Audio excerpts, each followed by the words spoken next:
Assalamualaikum warahmatullahi wabarakatuh.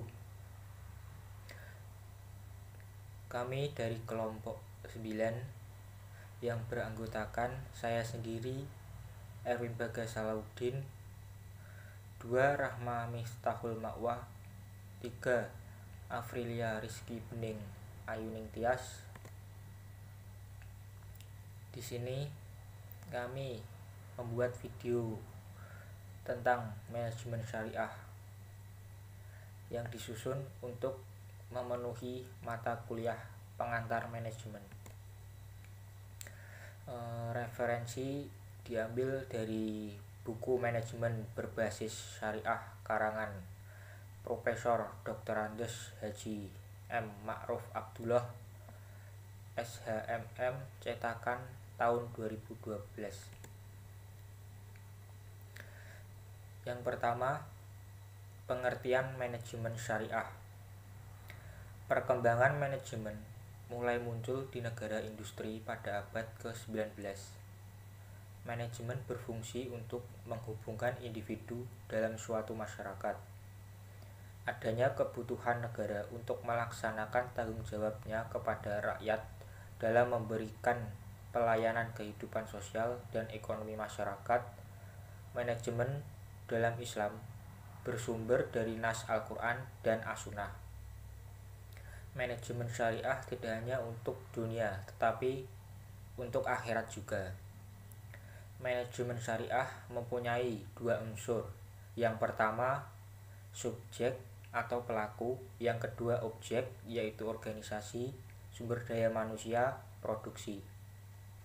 Memiliki 4 fungsi, yaitu perencanaan, organisasian, pengarahan, dan pengawasan. Pada zaman Rasulullah SAW, dinasti Abbasiyah dan Umayyah sudah menggunakan fungsi tersebut. Rasulullah dan sahabatnya menggunakan manajemen untuk mengatur kehidupan. Jadi manajemen sudah ada sejak masa awal Islam. Yang kedua, konsep manajemen syariah. 1. Memiliki sumber daya manusia yang berkualitas. Kedua, mempertahankan dalam memperoleh karyawan. 3. Menjamin keadilan. 4. Penghargaan perilaku terhadap yang diinginkan. 5. Mengendalikan biaya. 6. Mengikuti biaya hukum. Dan yang ketujuh, meningkatkan efisiensi administrasi. Akan melanjutkan materi yang dibawakan rekan saya. Saya akan membahas mengenai manajemen syariah di zaman Rasulullah SAW. Praktek manajemen yang paling menonjol di zaman Rasulullah SAW terlihat ketika setelah hijrah dari Mekah ke Madinah. Adapun selama di Mekah, manajemen Rasulullah SAW lebih banyak terarah pada pelaksanaan dakwah. Secara umum, dakwah di Mekah meliputi 2 tahap, yaitu dakwah syiriah atau sembunyi-sembunyi yang dilakukan sejak masa bi'tsah atau pengangkatan sebagai Rasul sampai hijrah ke Madinah. Dengan penuh kecermatan, Nabi SAW melakukan dakwah secara individu dan tersembunyi. Hal ini menjadi kemestian mengingat gagasan yang dibawa oleh Rasulullah SAW adalah sesuatu yang baru bagi kaum kafir. Seandainya Islam dibawa oleh Nabi langsung secara terbuka dan terang-terangan, bisa jadi beliau akan wafat sebelum tersebar karena mendapat perlawanan sengit, sementara belum ada orang yang mengikuti agama tersebut. Selanjutnya, manajemen syariah di masa Khulafaur Rasyidin. Yang pertama, pada zaman Abu Bakar tahun 632 Masehi. Aktivitas manajemen yang dilakukan adalah menata wilayah kekuasaan Islam dibagi menjadi beberapa provinsi. Wilayah Hijaz terdiri dari 3 provinsi, yaitu Mekah, Madinah, dan Thaif. Wilayah Zaman dibagi menjadi 8 provinsi, yaitu Syai'ah, Hadramaut, Haulan, Zabat, Rama al-Jundi, Najran, Jarsi, dan Bahrain. Masing-masing provinsi dipimpin oleh gubernur. Tugas gubernur yaitu mendirikan sholat, menegakkan peradilan, mengelola dan membagikan zakat, melaksanakan had, dan mereka mempunyai kekuasaan pelaksanaan peradilan secara simultan. Pada zaman Khalifah Abu Bakar ini sudah menerapkan pengawasan terhadap kinerja karyawan. B. Pada zaman Umar bin Khattab tahun 634 sampai 644 Masehi, kegiatan manajemen semakin luas.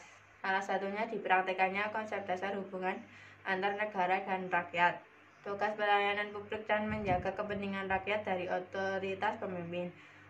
Umar juga melakukan pemisahan antara kekuasaan peradilan dengan kekuasaan eksekutif, secara menetapkan lembaga pengawasan kinerja pegawai politik. Pengawasan ini dimaksudkan untuk menjaga penduduk dari tidak kezaliman dan kesembarangan pegawai pelayanan publik pemimpin.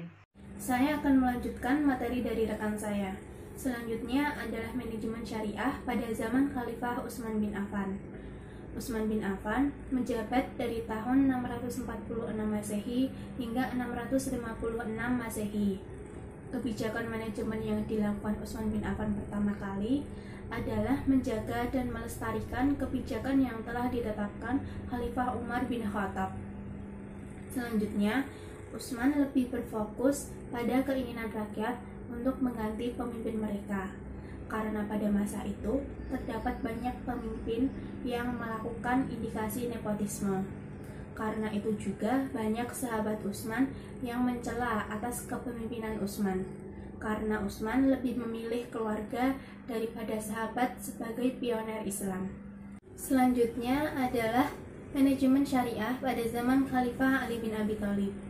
Ali bin Abi Thalib menjabat dari tahun 656 Masehi hingga 661 Masehi, di mana pada zaman khalifah beliau, kegiatan manajemen yang paling menonjol adalah cara beliau yang sangat selektif dalam memilih gubernur maupun pegawai. Selain itu, Khalifah Ali juga mengajarkan sistem renumerisasi dan berfokus pada kepentingan masyarakat. Selain kedua hal tersebut, Khalifah Ali juga berfokus pada keadilan masyarakat, sehingga hal tersebut mencegah terjadinya kezaliman pada masa beliau. Dari beberapa penjelasan saya dan rekan-rekan saya sebelumnya selaku kelompok 9, dapat disimpulkan bahwa manajemen syariah berfungsi untuk menghubungkan suatu individu dalam suatu masyarakat yang bersumber dari nas Al-Quran dan As-Sunnah yang mempunyai dua unsur, yaitu subjek dan objek, di mana subjek itu sendiri terdiri dari pelaku dan objek terdiri dari sumber daya manusia, organisasi, dan produksi. Sehingga manajemen syariah merupakan masalah pengelolaan suatu organisasi yang didasari oleh syariat-syariat Islam yang mampu mewujudkan suatu tujuan organisasi. Sekian dari kelompok kami. Apabila ada kesalahan, kami mohon maaf. Assalamualaikum warahmatullahi wabarakatuh.